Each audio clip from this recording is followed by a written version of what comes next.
Home and Wealth, sponsored by Rodney Anderson with Supreme Lending. According to a recent report, an estimated 7.3 million Americans who either suffered from bankruptcy, foreclosure, or short sale may be poised to become homeowners again.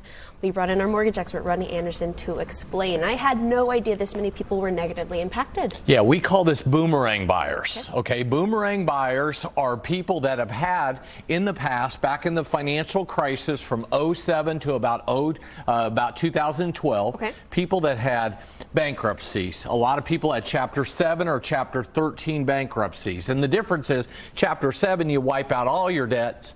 Chapter 13, you repay back your debts and you make a payment plan with the bankruptcy courts, but then there's a waiting period on many of these loans in order to be able to buy again or refinance. And then people that have foreclosure, short sales, but they've reestablished their credit. Okay, why is 2018 the year for opportunity for maybe these folks to have a home again? Because normally waiting periods on mortgages in order to get new mortgages can be 2 years, 3 years, or the big number is 7 years if you've had foreclosures before. So a lot of people are coming out of that period of time. They've really got good jobs. They've reestablished their credit, and now they're jumping back into the home buying market. What kind of credit score would they need, though? Yeah, on most people that are boomerang buyers, you're going to see 620 as a minimum FICO score, mortgage FICO score, that is. Not an online score, but a mortgage FICO. And there are a few programs down to 600, but most people have to have at least a 620 and above. You see a lot of things come and go, and I love the information that you share with us, but do you see many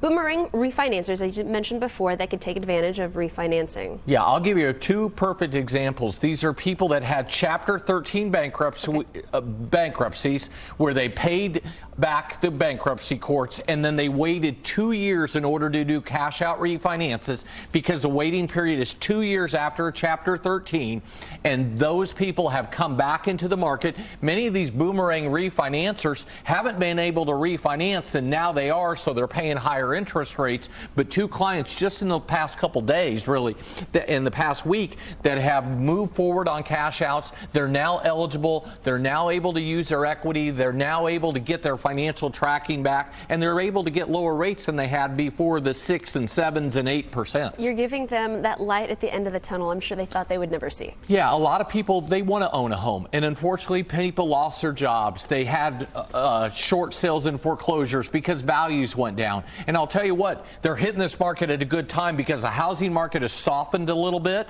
and the buyer's market is really picking up. And so those buyers, those boomerang buyers, are paying less for these homes than they would have a year or two ago. And Ronnie, quickly, if you could give me your one tip, maybe best advice for viewers who are interested. Get pre-approved up front. Don't assume, especially if you're a boomerang buyer coming back, make sure all your ducks in a row. Make sure you know how much money you're going to need to buy that next home, or how much you are able to save by refinancing, and make sure your credit's in line and make sure you're fully pre-approved up front. Okay, very valuable information, but if you want some more information, you should give Rodney a call. Here's his number, 1-800-EXPRESS, for all of your financial needs. You can also log on to his website for more information. It is rodneyanderson.com.